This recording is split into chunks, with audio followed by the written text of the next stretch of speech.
Nada.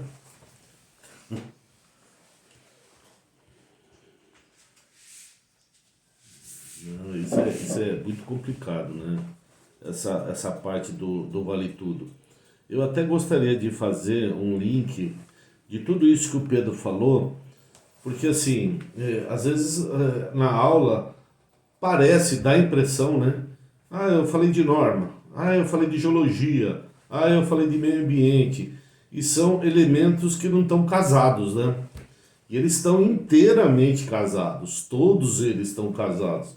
Então, aquela hora que você caiu, Pedro, a gente estava falando que assim, as normas elas são feitas para você ter uma diretriz de perfuração, mas ao mesmo tempo mitigar os danos que você pode causar para o meio ambiente na hora que você faz um tubo de boca que seja adequado, uma cimentação que seja adequada, uma penetração, um isolamento sanitário, um encaixe de rocha, uma posição de filtro.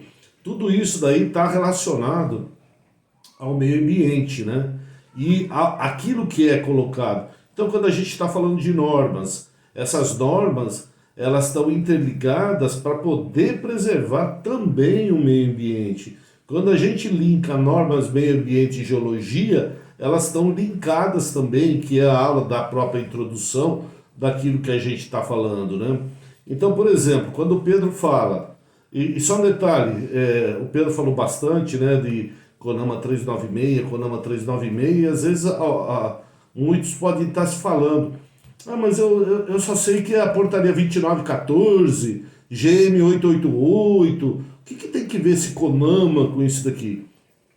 O CONAMA é uma norma federal, né, que ela é feita, mas para quê? Para água bruta, e ele vai classificar água bruta.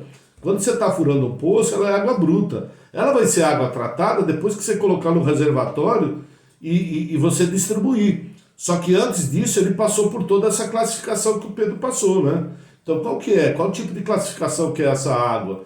E essa água ficou bruta. Eu posso fazer uma análise? A GM 888, que é uma norma que saiu o ano passado, ela tentou juntar essas duas coisas, da 2914 e a CONAMA 396, aonde que ela coloca, onde que você enxerga na GM 888 a portaria, que era a antiga portaria 2914, que é a própria GM 88 completa, onde que você vai ver tudo que é para água tratada. E dentro da GM 88 ele tira elementos da desinfecção da água e ele separa esses elementos e acrescenta outros elementos da água bruta que ele chama de artigo 42 da GM 888. Então, dentro de uma norma só agora, você tem a água bruta e a água tratada, para não ter que ficar separando. Essa classificação que o Pedro colocou, e colocou bem colocado aí para todo mundo ver, é a classificação da água. Quando a gente falou lá atrás, vamos falar de norma, legal, então vamos falar de norma. Que norma que nós vamos falar? Vamos começar pela 12212 lá, né? A 12212, quando a gente vai fazer uma caracterização e um projeto do poço, olha, não fiquei construindo. A gente falou bastante sobre isso daqui de normas na aula passada, sobre o projeto, sobre a construção do poço. E a importância que a gente tinha que dar, a gente levantou esse ponto sobre o que é área que eu estou atuando. É uma área contaminada, não é uma área contaminada, eu estou próximo de uma área de aterro. A gente só levantou o caso, só levantou a bola para o Pedro vir hoje cortar, né? Falando sobre aquilo lá. Na norma a gente fala isso, quando você está fazendo uma avaliação hidrogeológica para poder fazer o projeto do seu poço, todos esses elementos que ele colocou, de áreas contaminadas, eu estou dentro de uma área contaminada, sim, não.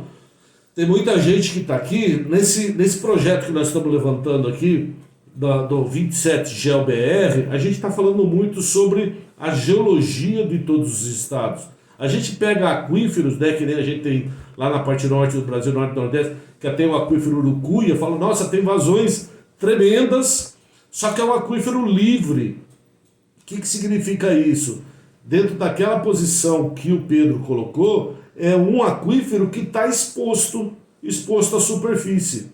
E como ele está exposto à superfície, que seria mais ou menos aquele lá, eu vou fazer um poço cacimba.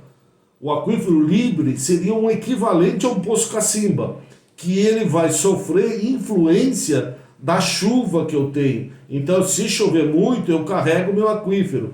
Quando chove pouco, ele esvazia e ele flutua de acordo com as recargas do aquífero. Só que lá no norte e nordeste, a gente tem esses aquíferos com grandes extensões e às vezes com 50, 60, 100 metros de profundidade, só que ele é livre.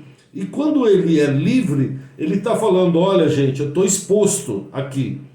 Então, você tem o agronegócio, o negócio com defensivos agrícolas, com a chuva, ele vai lixiviar, vai lavar esse daqui e ele vai infiltrar no solo. A gente tem perguntado até bastante nas nossas lives que a gente tem feito nos estados sobre a vulnerabilidade do aquífero, que é como que ele está vulnerável a esses defensivos agrícolas, justamente por quê? Porque eu tenho grandes extensões e ele não está confinado.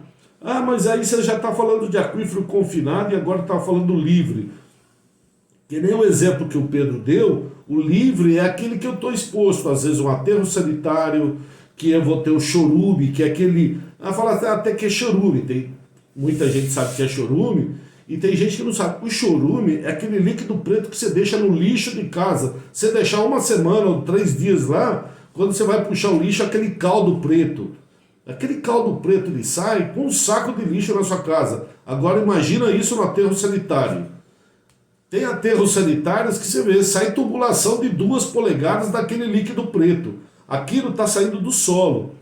E aí vai ser a diferenciação entre um aterro sanitário e um lixão. O aterro sanitário ele é inteirinho impermeabilizado por baixo e eu tenho drenos para fazer a coleta desse líquido preto para eu poder passar por uma estação de tratamento e lançar. Mas o lixão ele é exposto, ele está infiltrando no solo. Vamos conectar isso de novo com aquilo que a gente está falando.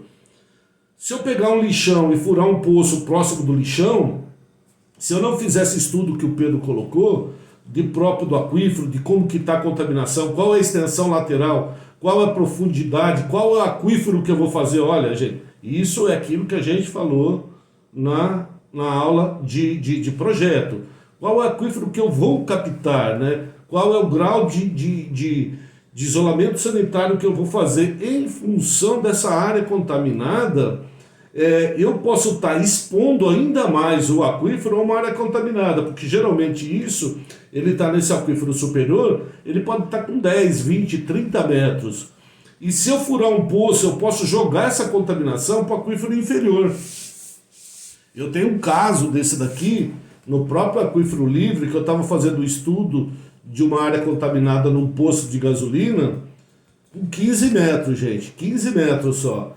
Aí o que acontece? Eu estava furando para identificar áreas de contaminação. E o poço de gasolina estava como área contaminada. Ele tinha um poço com 18 metros e que tinha dado contaminado. Um poço. Aí o que eu fiz? Eu fui... Como é que é?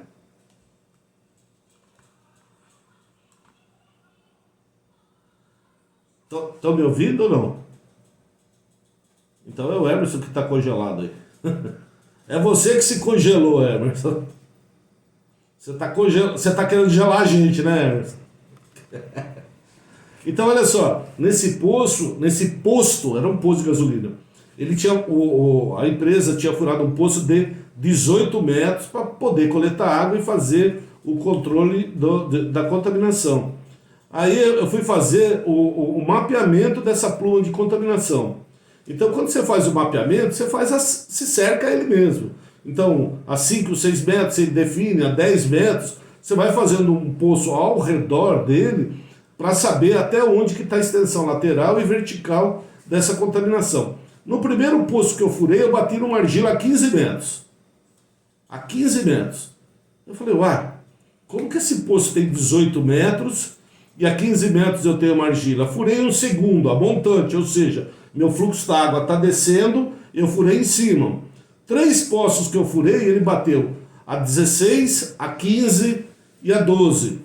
O poço de gasolina tinha tanque de combustível acima disso daqui e apoiado. Quem estava protegendo o meu aquífero? Essa camada argilosa.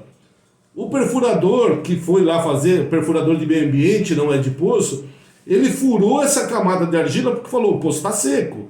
Ele furou a camada de argila e pegou uma areia abaixo dele. Quando ele pegou essa areia abaixo dele, ele catou a contaminação de cima e jogou para baixo. Aí eu furei para o outro lado do fluxo da água, furei mais 3 poços, e os 3 poços estavam contaminados. Quem contaminou? Foi o poço, não foi o posto de gasolina. O posto de gasolina ele tinha contaminado, mas a argila tinha feito o papel dela, de quê? De isolamento dessa camada inferior. Quando eu furei, eu fiz com que a contaminação de cima fosse para baixo. E na hora que eu faço essa contaminação com hidrocarboneto, ele é muito sensível.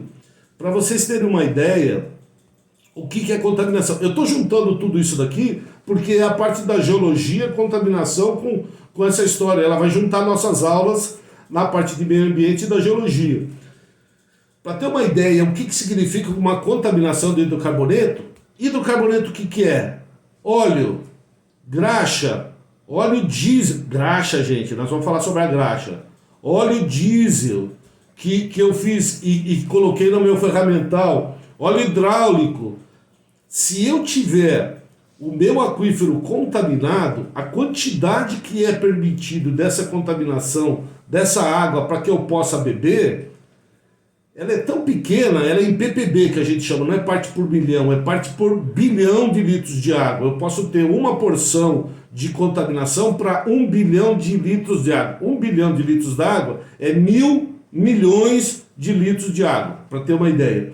É mais ou menos eu contaminar em São Paulo, tem até um termo que uma vez um professor meu falou, é você soltar um pum em São Paulo e sentir o cheiro em São José do Rio Preto, para ter uma ideia. Nós estamos falando de quanto, Emerson? 800 quilômetros?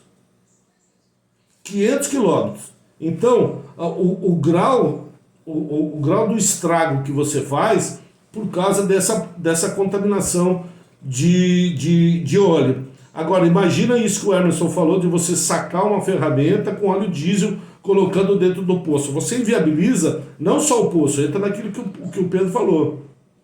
Você contamina o aquífero, né? E aí na hora que você contaminar o aquífero, ele impregna no meio da areia que você não consegue tirar. Ele forma uma cápsula mesmo que você não consegue tirar. Mas vamos lá juntar de novo aos nossos problemas. Quais são os nossos problemas? Nós estamos furando. Gente, isso daqui ainda não está pegando, mas presta atenção que isso vai pegar. Que é uso, por exemplo, de graxa em ferramenta. Eu estou cansado de ver chegar na máquina, eu tenho uma lata de graxa com um pincelão para quê? Para passar para passar na haste para fazer a conexão. Mas por que isso daqui? O que isso tem que ver? Eu estou contaminando, olha, a nível pequeno, eu estou contaminando com graxa, que essa graxa é proveniente de hidrocarboneto.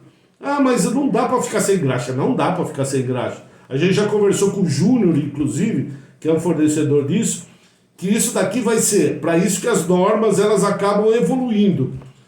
Não sei quanto tempo vai demorar, mas a norma vai proibir de usar graxa de hidrocarboneto no ferramental. Que você vai fazer? Ah, que tipo de graxa que vai fazer? Graxa alimentícia. O que é graxa alimentícia? Na hora que você pega uma empresa de alimentos, uma Yakult da vida, por exemplo, ela tem toda a linha de máquina para envasar o Yakultinho lá, o leite fermentado. E aquilo lá é máquina, ele passa no meio de ferro, ele passa no meio de coisa. Como que ele lubrifica aquelas máquinas? Com graxa. Mas que tipo de graxa? É uma graxa alimentícia. É como se você pegasse como chama, uma colher de nata e pudesse comer ela, né? Ela lubrifica, mas ela é comestível, né? E isso é uma coisa que vai evoluir, não vai ter jeito de fugir desse tipo de coisa. Ah, é só isso? Não, não é. Eu estou de novo tentando linkar com as coisas da perfuração com aquilo que o Pedro falou. Produto químico que eu uso na perfuração de poço.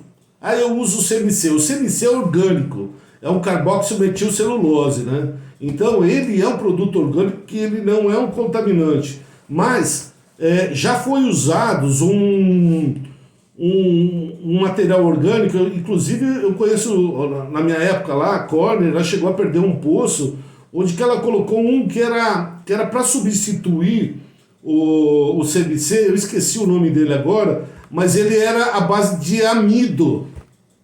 Alguém lembra do nome desse daqui? Eu não sei, ele é eles meio que tiraram, porque o que ele fazia? Se você deixasse ele de um dia para o outro dentro do poço, ele fermentava e aquilo lá virava uma desgraça de matéria orgânica, aquilo lá fervia. Aí vai falar, é orgânico, mas ele chegava e contaminava também. Na hora que você usa fluidos de perfuração, na hora que você usa dispersantes, na hora que você usa todos esses daqui, esses produtos eles têm que ser compatíveis com o quê? Com a qualidade da parte da vida humana. Então, a preservação da vida humana, que é as coisas que o Pedro colocou e bem colocado, tudo que a gente faz, a gente tem que estar mirando para a saúde humana, né?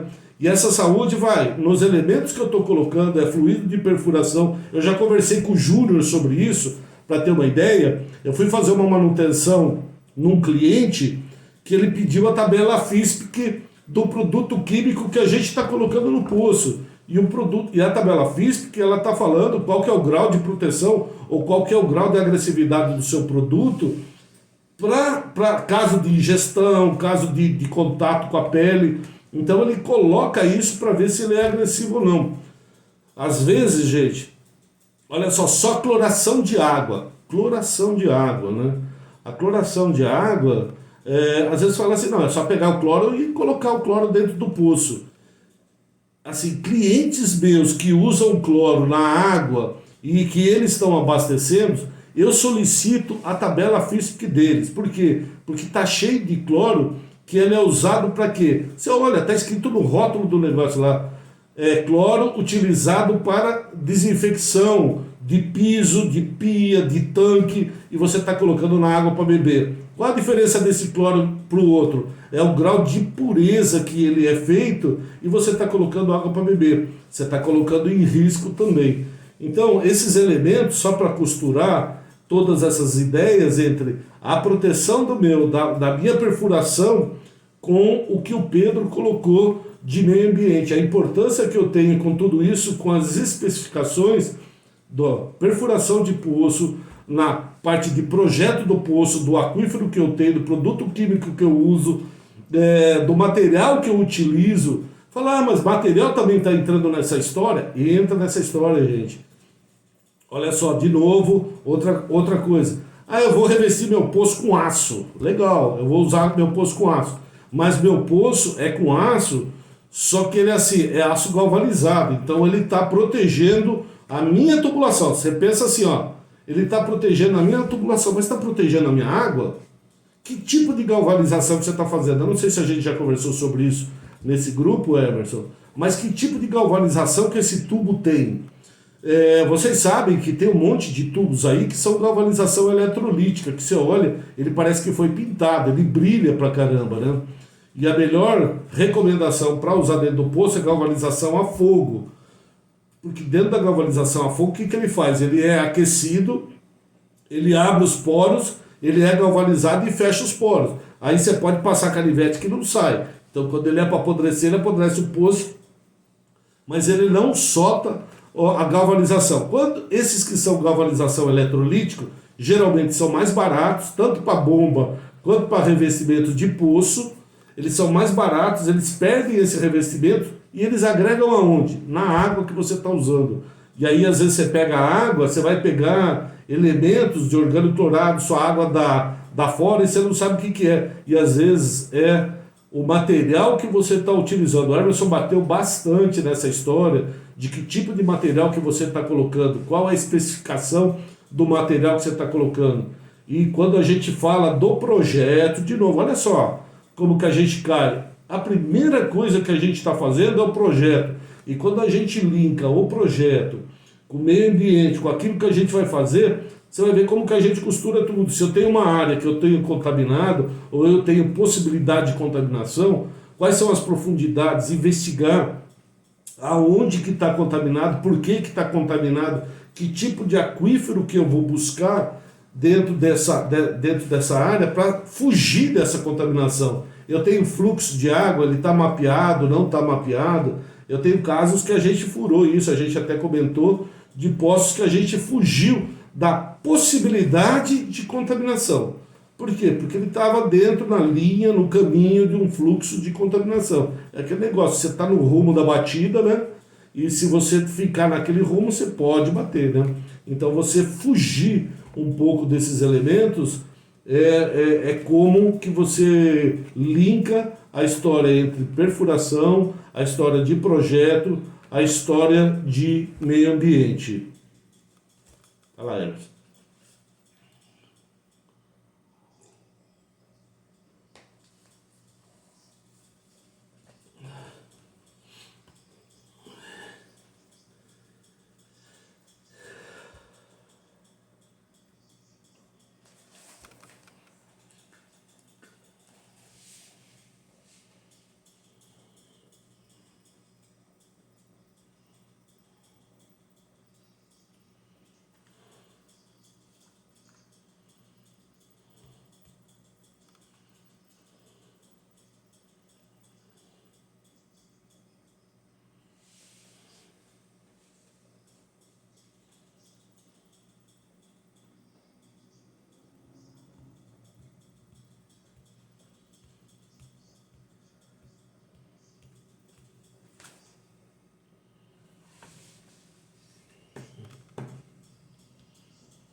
A que custo, né? A que custo, né, Emerson?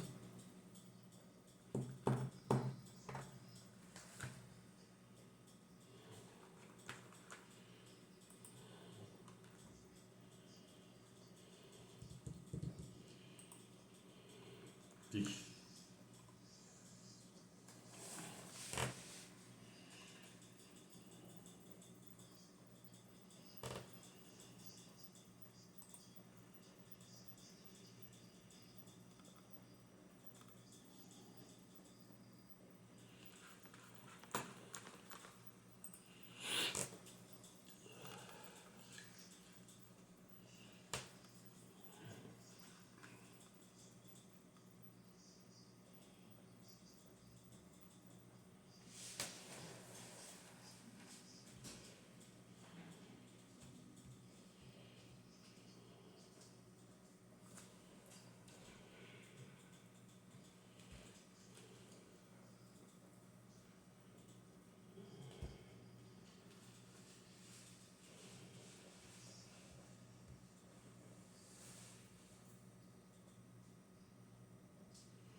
ambiental, né?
Sim, sim, eu vou fazer um resumo da parte de geologia.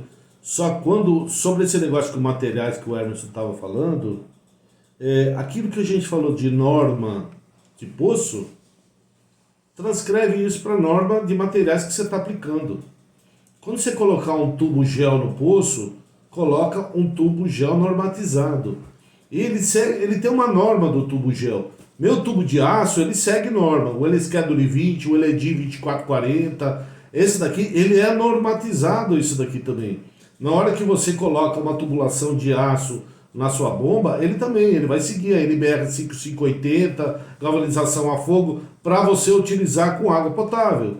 E aí o que acontece? Tem uns fornecedores que eu já refuguei tubo, onde que eu comprei, eu falei, olha, eu quero tubulação 5580, galvanização a fogo gravado.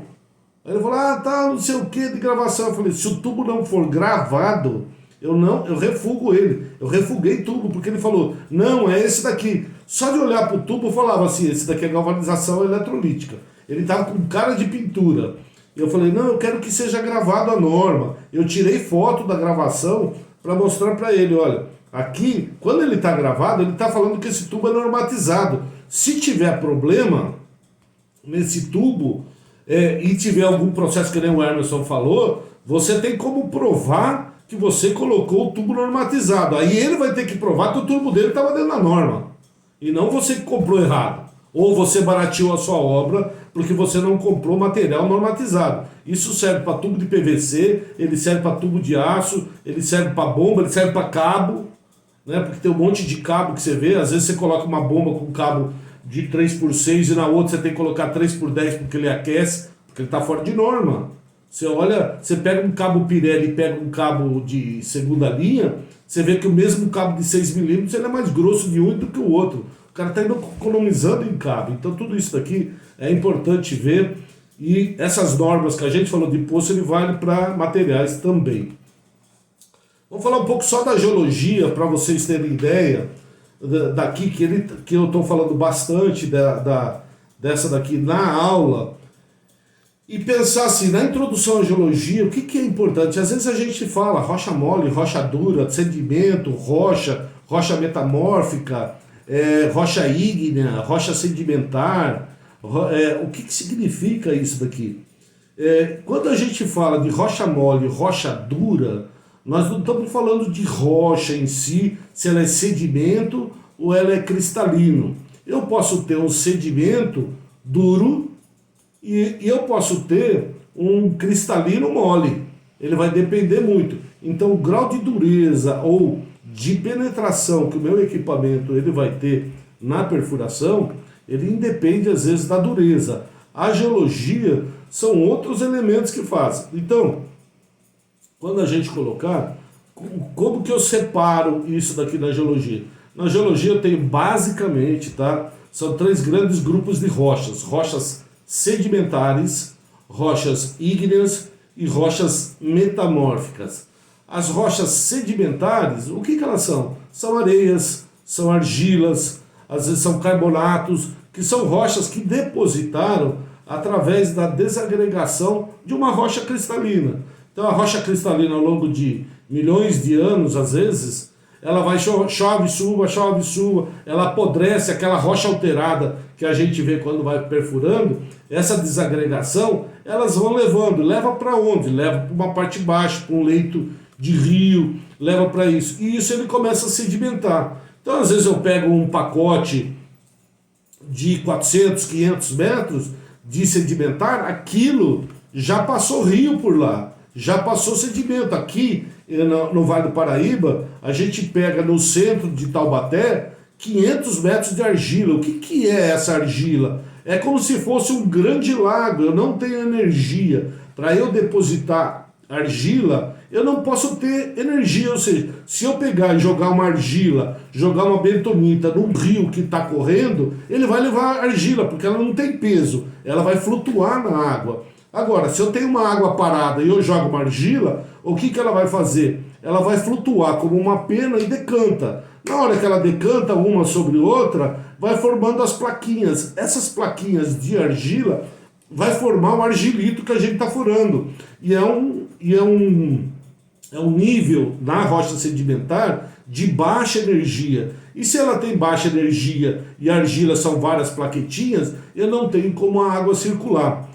Aí, quando ele pega e passa, ele desagrega e ele joga isso daqui em sedimentos, a rocha vai quebrando, ela vai passando. Então, a chuva, ela andar por isso daqui, ela vai gerando esfericidade, como se fossem bolinhas. Essas bolinhas elas vão andando, quanto mais elas andam, mais redondas elas ficam e mais esféricas elas ficam. O sedimento vai ficando mais selecionado. Então, quanto mais areia que eu tiver e mais selecionado que eu tiver, eu tenho às vezes os horizontes mais porosos. E nos horizontes mais porosos é aonde que eu tenho mais água, dentro de um horizonte sedimentar, dentro de um perfil sedimentar.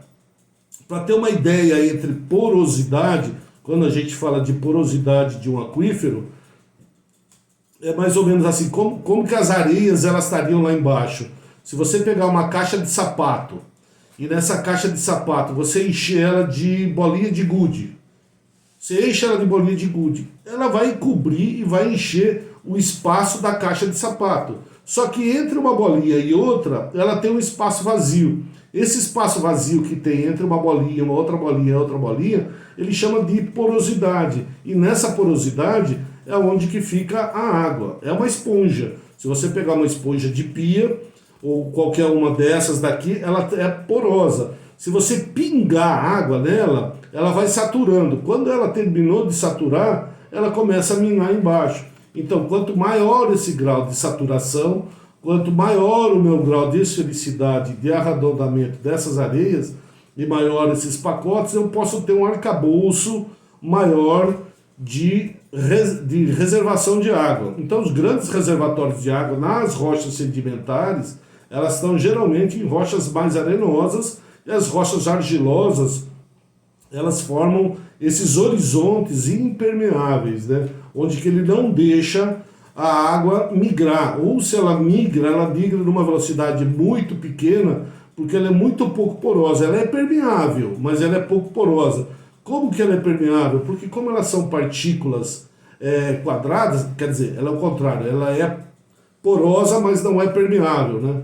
Porque uma partícula, elas são bicudas, né? Como se eu pegasse 3 cartas, né? E juntasse as 3 cartas. Você pega o espaço entre elas, é muito grande, né? Só que ela não deixa a água migrar entre elas, por causa que a porosidade dela é baixa, né? A permeabilidade dela é baixa, a porosidade é alta. Porosidade, quando eu falo, é o espaço vazio que ela tem entre elas. Ela chega a ser até maior do que uma rocha, do que um arenito, por exemplo. Ela tem mais porosidade do que um arenito. E as águas, elas percolam. Esse é um grande grupo de rochas sedimentares. Então, às vezes eu pego camadas arenosas, camadas argilosas, num perfil de um poço, né? E essas camadas arenosas, quanto mais dentro do leito de um rio, por exemplo, que eu tiver, né? Representando o leito do rio, mais selecionado eu vou estar, né? Por quê? Porque ele vai limpando a parte fina, a parte média, ele vai deixando só aquilo que a energia vai deixando. Então, às vezes eu pego uma cascalheira, quando eu estou furando, que é um conglomerado, essa cascalheira de conglomerado é como se fosse o leito de um rio. Se você meter a mão no leito do rio, você não pega argila, a argila foi lavada. Aí se você pega mais para a margem, você vai ver, às vezes você pega uma mistura de cascalho com areias. Se você for assim, além da margem, às vezes você pega argila, porque o rio pegou, vazou, ele teve pouca velocidade, decantou e formou as argilas. Quando você faz isso e vai gerando esses pacotes de grandes tensões, você forma os pacotes sedimentares. Então esse é o grande grupo de rochas sedimentares. Aí você tem um outro grande grupo, que são rochas cristalinas. As rochas cristalinas ou ígneas, que a gente fala, elas são produto de um vulcanismo, né? Aí o vulcanismo, eles têm várias diferenciações. Pode ser um vulcanismo mais ácidos, onde que eu tenho os granitos, por exemplo. Granito é um vulcanismo mais ácido. Se eu tenho um vulcanismo que elas deformam, às vezes eu tenho ele mais ácido ou mais básico, por exemplo, que é uma rocha, por exemplo, um basalto, onde que eu tenho muito pouca sílica, né? Então basalto também que são derrames ígneos que eles vão formando, né? Então, aí eu tenho, conforme vai variando a textura dela, né? Então, elas vão variando em cima daquilo que a rocha tem. Então eu tenho como se fosse um vulcanismo muito rápido, ele resfria muito rápido, eu tenho a granulometria dele muito fininha, a gente chama às vezes de um granito, que parece assim muito homogêneo, muito igual, muito fininho, mas ele é duro pra caramba, é o riolito, que ele subiu muito rápido e esfriou. Às vezes você pega ele mais granular, por quê? Porque você está mais no miolo do pacote da rocha. Então, essas variações, às vezes elas estão nos derrames que eles têm. E isso daqui é ao longo de milhões de anos que eles foram fazendo. Então você imagina, tipo o Vale do Paraíba.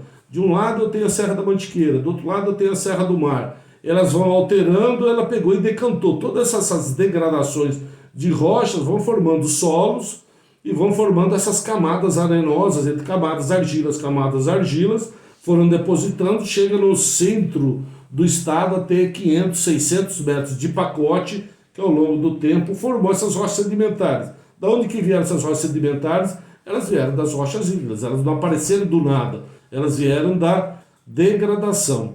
Depois a gente tem as rochas metamórficas, né? As rochas metamórficas são rochas cristalinas também, só que elas são frutos da deformação das rochas. Então é eu pegar uma rocha, deformar ela. O que é deformar? Quando eu tenho um terremoto, por exemplo, o terremoto, o que eu estou fazendo? Eu estou mexendo na crosta terrestre e ela está movimentando de um certo lado. Às vezes ela é tão pequena, só que essa movimentação, imagina, nós estamos falando de crosta terrestre, né? Nós estamos falando de 30 quilômetros de crosta mexendo uma sobre a outra. Por exemplo, os Andes. Os Andes é a crosta terrestre que levantou. Então eu tinha um assoalho do Oceano Pacífico que ele vinha e veio de encontro com a América do Sul. Quando um bateu no outro, ele levantou a Cordilheira dos Andes. Então imagina isso daqui batendo. Esse movimento, ele gera atrito. E esse atrito entre rochas, o que ele faz? Ele derrete a rocha que ele está nesse processo e recristaliza ela. Esse processo de derretimento ou deformação ou de cozimento, a gente chama de rochas metamórficas. Elas sofreram um metamorfismo, né? Elas sofreram uma transformação. E essa transformação daquilo que elas eram. Então, se eu tenho uma rocha metamórfica, eu posso ter uma rocha metamórfica proveniente de um granito. Por exemplo, o que é uma rocha metamórfica que veio de um granito? Eu catei um granito, deformei esse granito, eu formei um gneiss. Então, na hora que eu peguei um gneiss, o gneiss, aquelas formas todinhas deformadas, é eu pegar o granito, onde que aqueles elementos têm, eu jogar um aquecimento, jogar força, esse aquecimento e essa força gerou uma deformação e ele formou outro tipo de rocha com composição equivalente, só que com deformações, com estratos, com isso daqui. Então ele é uma rocha metamórfica proveniente de uma rocha ígnea. Agora, eu posso ter essa rocha metamórfica só de rocha ígnea? Não. Eu posso ter essa rocha metamórfica vindo de rocha sedimentar também. Então eu posso pegar um folhelho. Folhelho é uma rocha sedimentar, que é aquela argila acicular, verde. Aqui no Vale o Biro vai conhecer bastante, aquela argila verde, né? Então aquilo lá é um folhelho sedimentar. Se você pegar esse folhelho, você cozinhar e gerar uma ação nele, ele vai virar um filito. Um filito, bastante gente já furou isso daqui, é uma rocha cristalina que ele parece... Você vai falar assim, ele parece um folhelho, só que é duro pra caramba, e você quebra ele no martelo como se fosse... Ele vai criando aquelas partículas, é como se fosse uma argila cozida. Aquilo lá é uma rocha sedimentar que sofreu um cozimento e ele virou uma rocha metamórfica, né? Então, do mesmo jeito que ele tem essa aqui, ela tem um paragneiss, que é uma rocha que também sofreu uma deformação, e ela vai formando diversos elementos. Por isso que a gente não diferencia, às vezes, a dureza do que é. Você fala em sedimento, fala, é rocha mole. Ah, você vai falar em cristalino, é rocha dura. Às vezes você pega um cristalino com muitas rochas sedimentares ou metamórficas de origem sedimentar, e ela é extremamente fraturada. Por que ela é fraturada? Porque o cozimento dela não sofreu graus. Eles sofrem graus de cozimentos que às vezes a gente vai chamando isso daqui. Então, por exemplo, a gente pega um xisto.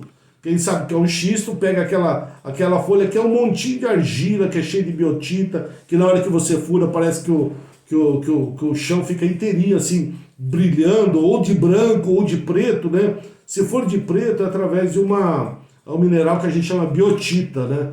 O que ele é? Uma mica.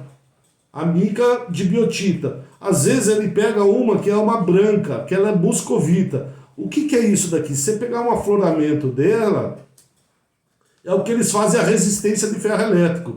Quem já abriu um ferro elétrico ou quebrou um ferro elétrico, você pega aquele negócio lá no fundo, você vai ver que aquelas placas que tem no ferro que geram uma resistência, são micas, né? Então elas vão gerando essa resistência que ela vai fazer. Então, quando você pega uma rocha que ela é muito argilosa, você gera um grau baixo de temperatura ou de cozimento, você vira um xisto. Ah, mas aí você aumentou a temperatura, ele virou um gneiss.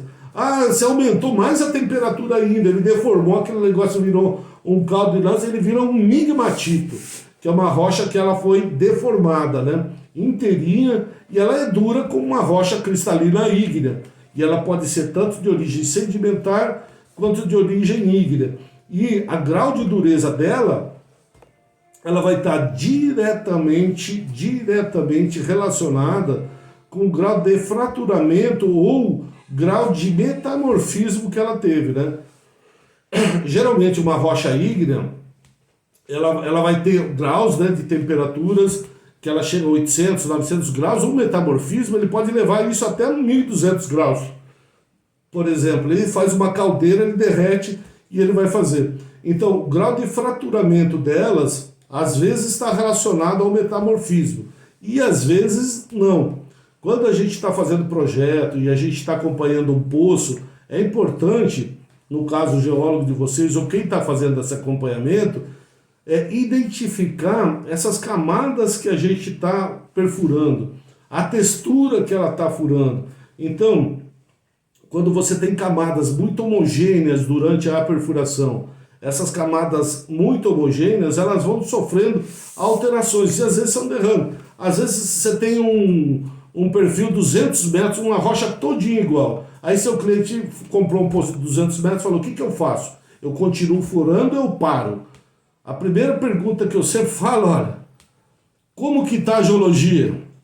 Ela está uma rocha de cima embaixo igual. Se ela está de cima embaixo igual, você está teoricamente dentro de um maciço.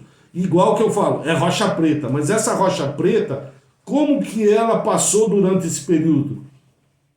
Aí a gente vai entrar, que nós vamos ver depois, nas técnicas de perfuração, nas técnicas de acompanhamento, fazer tempo de penetração, amostragem de rocha, não é simplesmente ir furando e falar, tá tudo igual. Agora, se você faz um acompanhamento, você vai vendo o tempo de penetração por hastes, e você vai fazendo a coleta das amostras, começa a relacionar. Falou, olha, eu tenho um pacote de 30 metros, que ela é mais ou menos igual, que furou aí há 10 minutos a haste, a outra aqui ficou duro pra caramba, demorou 20 minutos e teve um pacote de tal. Dessas interfaces de derrames, que às vezes são derrames ou de sistema de faturamentos, eu costumo ter água. Na mudança litológica, ou seja, eu tenho um derrame só preto e toda ela que eu furei demorou 15 minutos a haste de cima e embaixo. Eu estou no mesmo pacote. Então o cliente faz uma pergunta desse, você tem resposta para dar para ele. E você tem como mostrar para ele. Fala, olha, eu tenho aqui um material extremamente homogêneo, olha as amostras. Você está mostrando, você não está mostrando todo aquele material todo misturado e picado. Você vai mostrar para ele, fala, ó, eu tenho um material extremamente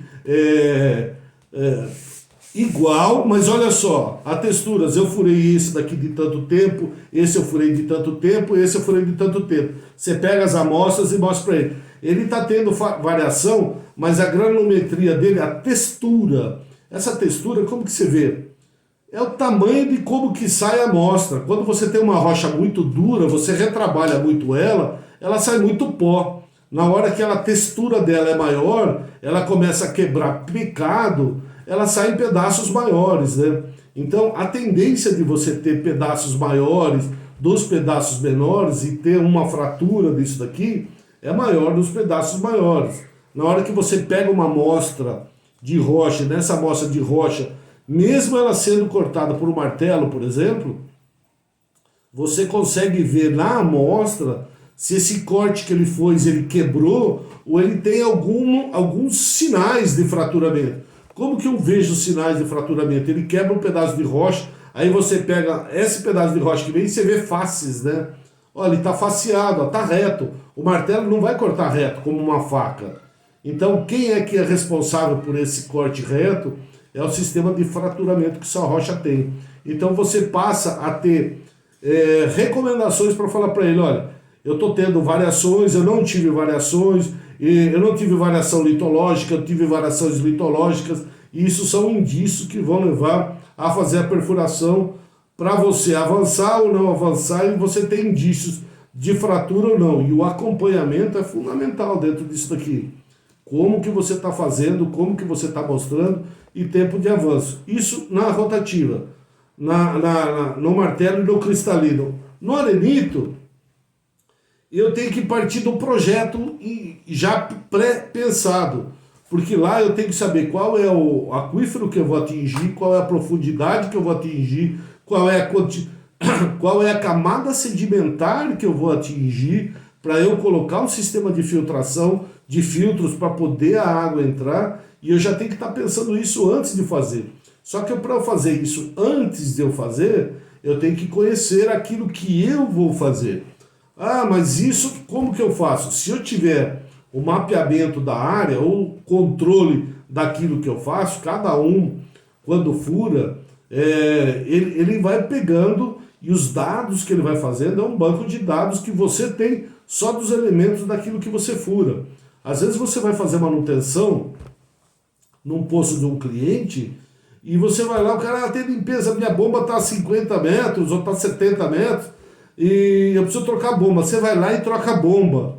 E às vezes a gente não se preocupa em falar, você tem relatório do poço? Se não foi você que furou. Você tem relatório do seu poço que você furou? Por quê? Porque eu preciso de elementos para fazer uma limpeza adequada para o seu poço. Quando você faz isso, você pega um elemento, você pega mais dados, que você vai aumentar a densidade de dados daquilo que você tem. Então você precisa conhecer essa geologia. Se você fizer isso daqui, você vai aprofundar, vocês vão ver uma aula que a gente fez em campo, duas, né? O Emerson também fez outra, onde que vai estar falando sobre a colocação de filtros, por que colocar, conhecimento dos níveis hidráulicos do aquífero, onde que está o nível estático, onde que está a projeção do nível dinâmico, para eu colocar filtros e acontecer aquilo que o Pedro falou, eu não gerar um dano à formação. E não gerar dano à formação é não colocar, por exemplo, num sistema rotativo, um filtro que esteja exposto numa área onde que eu não vou ter captação de água. Eu não tenho a captação de água porque ele não tem, meu nível estático está baixo, só que eu estou colocando oxigênio numa formação que nunca teve oxigênio, porque ela estava às vezes 60 metros e o nível estático do meu poço é 80, e eu estou colocando oxigênio, então eu estou criando um dano à formação daquilo que fala. Aí depois você começa a produzir seu poço, e o seu poço começa a dar ferrobactéria, por exemplo, e você não sabe por que deu ferrobactéria. Tem bilhões de micro-organismos por centímetro quadrado. Então imagina você dar oxigênio onde que tem bilhões de micro-organismos. Como que eles vão reagir, como que eles vão alterar, a gente não sabe. Então por isso que é importante de você fazer um pré-projeto e saber tudo isso daqui. Conhecer a área, fazer um pré-mapeamento, fazer um pré-projeto para entrar, para furar. Então, em termos de rochas e macros, para ter ideia, eu tenho rochas ígneas, rochas metamórficas e rochas sedimentares. Dentro das rochas sedimentares, eu tenho as classificações delas, arenosas, siltosas, e cada uma dessas camadas. Na parte cristalina, eu tenho diversas rochas, que eu posso ter granitos, dioritos, vai depender muito da região onde que eu estou furando. E da parte metamórfica, eu estou cozinhando e deformando tudo isso. Ah, legal. Aí eu tenho minha rocha sedimentar, eu tenho minha rocha cristalina e eu tenho minha rocha metamórfica. Minha rocha metamórfica eu cozinhei. Minha rocha cristalina eu tive uma intrusão de um vulcanismo. E minha rocha sedimentar eu sedimentei. Beleza, só ir lá e furar. Se eu já sei isso... E aí você entra com outra coisa, que é o sistema de movimentação que a gente está falando. Quando a gente fala de movimentação dessas rochas, eu estou falando de fraturas, deformações. E aí eu começo a deformar, eu começo a cortar, eu começo a subir, descer blocos, né? Você pega regiões, aqui por exemplo, o Vale do Paraíba, o centro do Vale do Paraíba, eu tenho 600 metros de sedimentos em Taubaté, para pegar o cristalino. Só que aqui em Caçapava, que ela está a 30 quilômetros de Taubaté, e ele está mais ou menos no centro, com 95 metros eu pego cristalino. 95 metros no eixo Dutra. Ela fala, mas como que isso daqui? Por quê? Porque eu tenho essas movimentações de rochas, esses levantamentos. Aqui o próprio CTA tem o Alto do Putins, que a gente fala, que com 90 metros a gente pega cristalino. Por quê? Porque teve um soerguimento de rochas. Nesse soerguimento de rochas, eu deixo exposto. O CTA, por exemplo, eu tenho um poço de 90 metros, eu pego o cristalino, aqui. Aí eu tenho um correguinho aqui. Do outro lado do correguinho, eu pego a 180 metros. Assim, eu estou falando, eu estou vendo o poço do outro lado. Esse daqui tem 90 cristalino e esse tem 180 para pegar cristalino. Então eu tenho um bloco que ele movimentou isso daqui. E essa movimentação, ele gera esses fraturamentos. Esses fraturamentos que a gente está falando, eles são os orientadores em indicação de água. Então, nas rochas sedimentares, às vezes eu estou expondo uma formação e estou tirando dessa outra formação. Às vezes eu tenho uma situação que ela está drenante, ou seja, que eu estou tirando a água, e às vezes eu estou numa que eu estou acumulando água. Isso na região sedimentar. No cristalino, elas vão direcionar rochas muitas vezes metamórficas. Por causa dessa deformação, ele cozinha, derrete, e esse cozimento e esse derretimento que ele faz, ele acaba fechando, porque ele recristaliza, né? Então ele derrete ela, ele tem uma fratura e na hora que ela seca, ele fecha. E aí eu tenho outra deformação que quebra. Quando eu quebro essa, e aí a água percola. Bom, eu falei de rocha sedimentar, falei de rocha cristalina e falei de rocha metamórfica. Como que a água caminha em todo isso daqui? Até para fechar, porque nosso prazo bateu aqui. A água na rocha sedimentar, ela caminha, como eu falei, ela caminha nos poros, né? nos poros das areias das camadas porosas e permeáveis, tá? Porosas é que eu tenho espaço vazio, e permeável que deixa a água passar. Então a areia ela é porosa e permeável, então ela tem espaço vazio e deixa a água passar. As argilas, elas são porosas porque elas são bicudas, como se fosse um castelo de cartas. Então eu tenho um monte de espaço vazio. Só que se eu jogar água, a água não consegue caminhar entre elas, né? Então ela é muito pouco permeável. Então por isso que quando a gente está furando, eu furo um poço, eu pego uma camada argilosa. Quando eu pego essa camada argilosa, ela expande na hora que eu estou perfurando, se eu não estou usando um fluido de perfuração adequado. Porque a minha argila é extremamente porosa. Então ela tem espaço vazio para minha lama entrar lá. Ela entra lá, só que como ela não é permeável, ela não deixa sair. Ela não deixa sair, o que ela faz? Estufa. Estufa, expande. Então se eu não tenho controle de filtrado na parede do meu poço, eu vou fazer com que ela entre. Na hora que ela entrar, ela estufa, ela diminui o diâmetro de perfuração, e aí acontece a expansão de argila, prisão, ou isso daqui é na pior das hipóteses, ou você fura normalmente, na hora que você tira, vai descer o revestimento e ele bate, não tem diâmetro por causa dessa expansão dessas argilas. Então a água, como que ela se acumula? Nesses sentidos. E dentro do aquífero sedimentar, eu tenho o que a gente chama de aquífero livre, que são esses aquíferos que eu não tenho aprisionamento da água. Ou seja, eu posso furar um poço de 30 metros, por exemplo, e ele está livre, não tem argila nem nada, e ele flutua com o tempo, com a água, com a chuva que ele tem. Então ele passa a flutuar, mesmo que eles sejam grandes. Isso a gente chama de aquífero livre, por quê? Eu não tenho nada segurando para cima. Depois, eu tenho os aquíferos confinados, né? E o que é aquífero confinados? Eu tenho um aquífero livre, eu tenho uma camada de argila e uma camada de areia. Essa camada de areia, ela tem água, que ela percolou porque algum lugar ao longo de milhares de anos. Essa percolação de água saturou essa areia. E na hora que saturou essa areia, eu furo o meu poço, eu retiro essa água. E eu tenho que tirar aquela quantidade ideal que você vai conseguir só através do teste de vazão, e ele vai te falar. E isso daqui é uma vazão de equilíbrio entre aquilo que eu tiro e aquilo que é reposto. É aquela esponja que eu estava falando, está pingando água aqui, ela está descendo pelo meio da argila até, muito devagarmente, às vezes dentro da areia ela desce mais rapidamente, e eu vou tirar a água. Por isso que dos aquíferos sedimentares, as águas são mais antigas, né? Então, quando eu não tenho muita percolação dessa água, elas aumentam em muito a salinidade da água, que nem acontece no Nordeste, né? Porque se eu não tenho muita circulação, eu tenho pouca retroalimentação, as minhas águas começam a ficar concentradas e aumentar muito a salinização dela. Isso são aquíferos sedimentares. E na rocha? Como que a água percola? Ela percola na trinca. Se eu não tiver trinca, ela não tem água.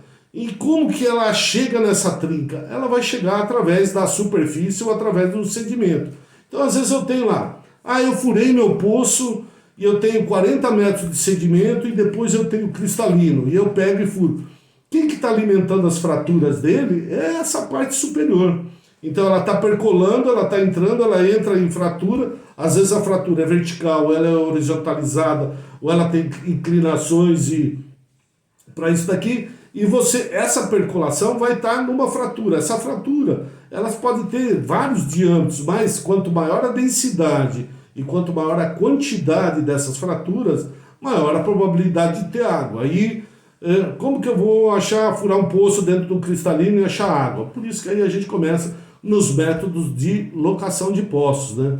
O radiestesista vai achar o quê? Ele vai achar água ou ele vai achar fratura por onde que essa água percola. A geofísica vai buscar essa fratura. Se não tiver fratura, eu não tenho água. Então, nos poços cristalinos, as águas elas percolam através do cristalino. E aí pode ser tanto nas rochas ígneas quanto nas metamórficas. Elas caminham pelas fraturas. E esse caminho pelas fraturas é o que vai mineralizar essa água, né?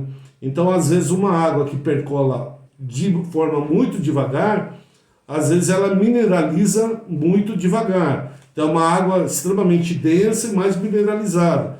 Às vezes, quando eu tenho muita fratura, é uma água que ela pega e ela tem muita troca e ela é pouco mineralizada, uma água mais leve, né?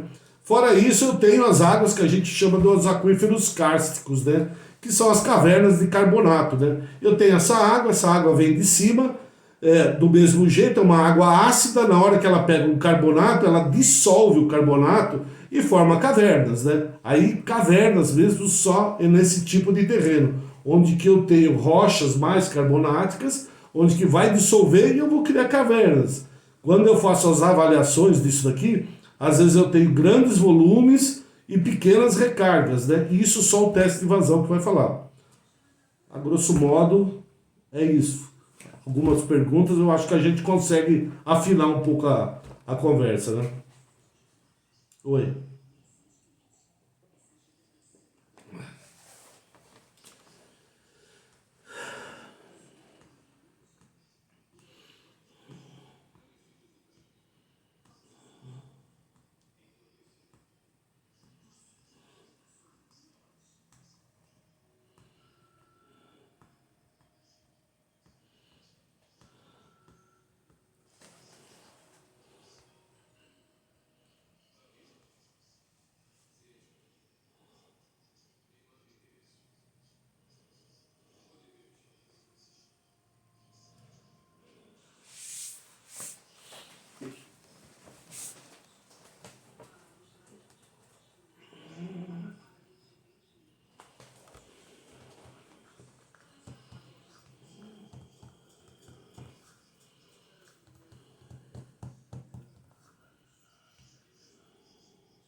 Você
Que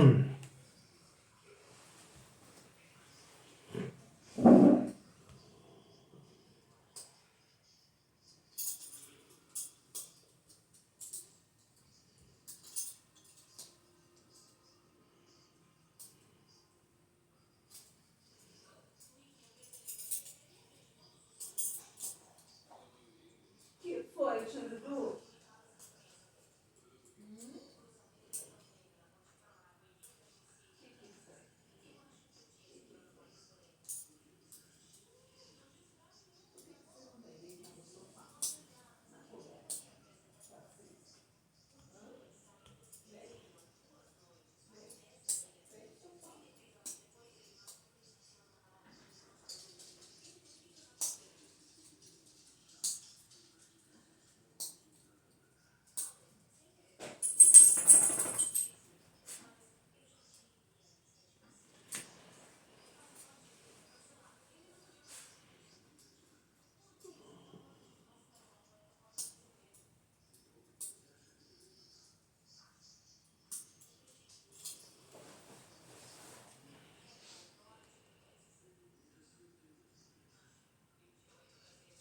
Vem aqui.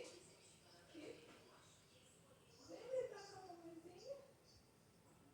Não vai vir? Não vem? Não quer?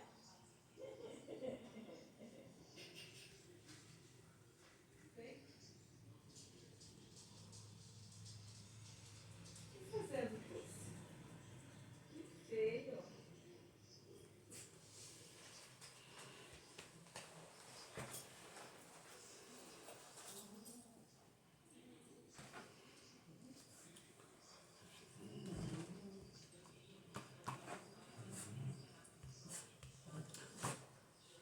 Ô Emerson, você lembra? A gente teve um aluno que fez o contrário, né? Comprou a máquina e veio fazer o curso para ver como que ele ia furar o poço com a máquina que ele comprou. Aí ele descobriu que ele não ia conseguir, aonde que ele estava, furar. Ele teve que devolver, porque ele comprou uma máquina muito grande, a logística dele era cara, o equipamento era caro, ele estava achando que estava abafando e teve que devolver, né?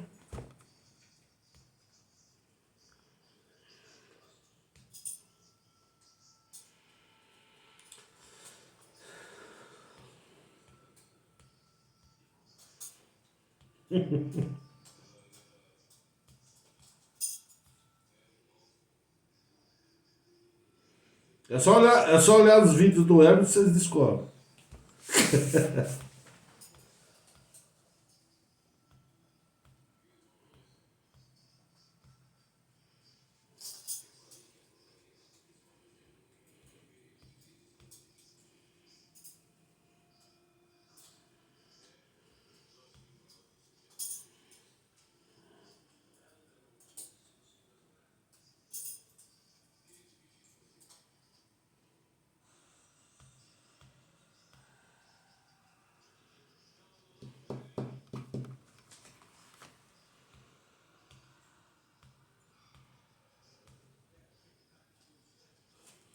Saber fazer escolhas, né, Emerson?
Fechou.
Para quem não conhece, Emerson, é mais ou menos se, fazendo uma analogia, é como se qualquer um de nós comprasse um equipamento para fazer eletrocardiograma. A gente coloca, vai ver os negocinhos pro lado, para cima, aí o cara fala, ó, quando tiver para baixo, o coração tá bom, quando tiver para cima tá ruim. Aí você olha e fala, aqui tá bom, aqui tá bom, aqui tá bom, vamos fazer isso daqui. Basicamente é isso. Ele vai te dar uma coisa que, se você não souber interpretar, não vai servir absolutamente para nada.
Deixa eu só fazer uma observação sobre exatamente isso que você falou, Emerson, da importância de você conhecer a geologia. Eu não vou falar o nome da empresa aqui, mas o Emerson sabe qual que é. Há uns anos atrás, chegou uma empresa e falou, olha, eu quero furar um poço aqui, quanto que custa o poço?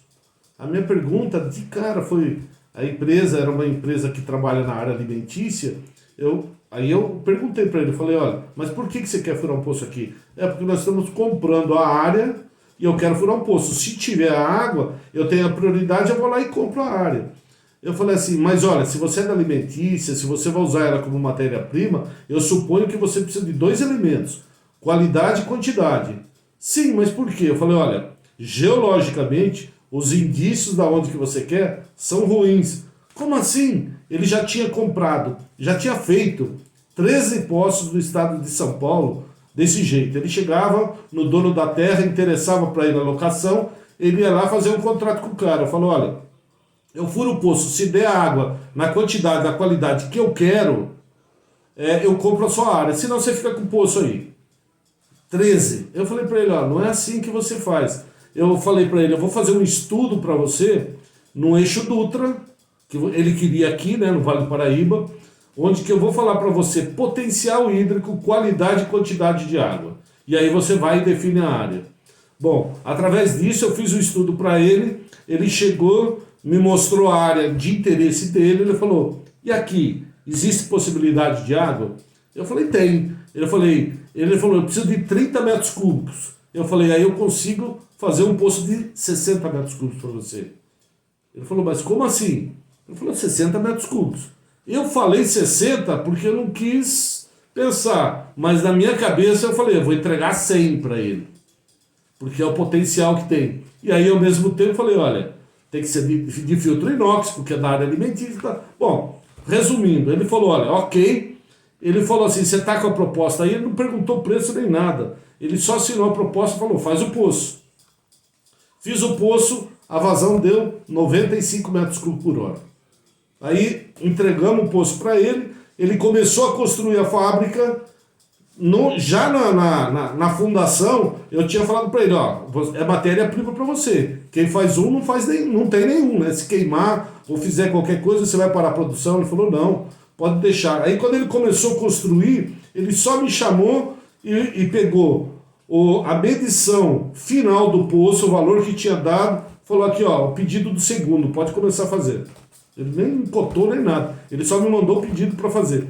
E assim, ele mudou de cidade, nós estamos falando de 150 quilômetros da onde que ele queria para onde que foi o poço, mas para atender as expectativas dele. Senão ele ia furar mais um poço, mais um poço, mais um poço e sem ter esse resultado. O que isso significa? É usar a geologia para aquilo que ele quer.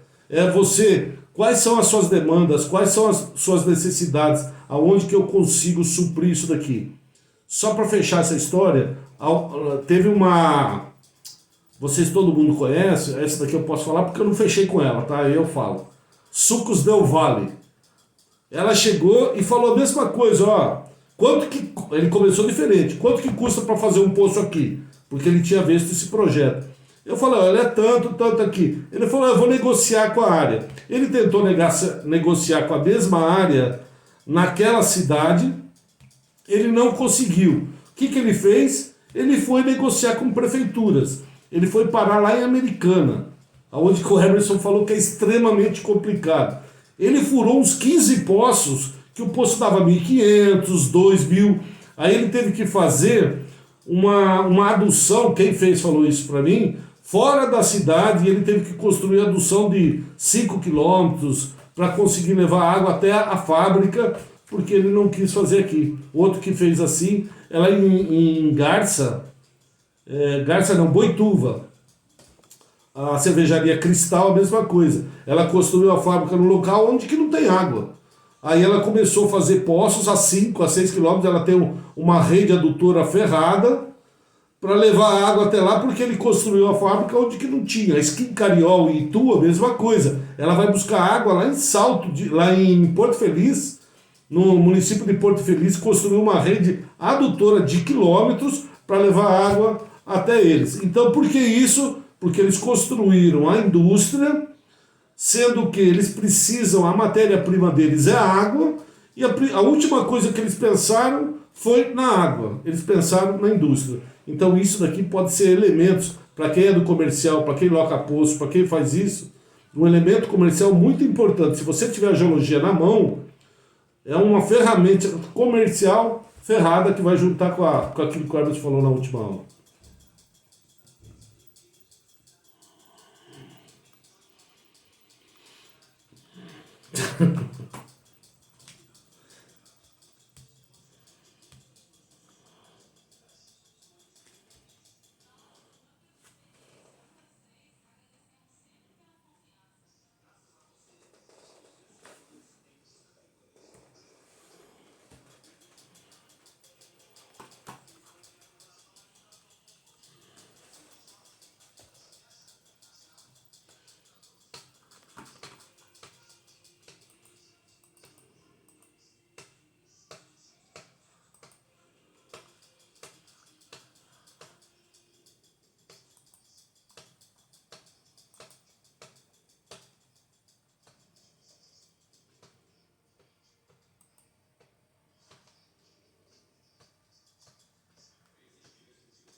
Valeu.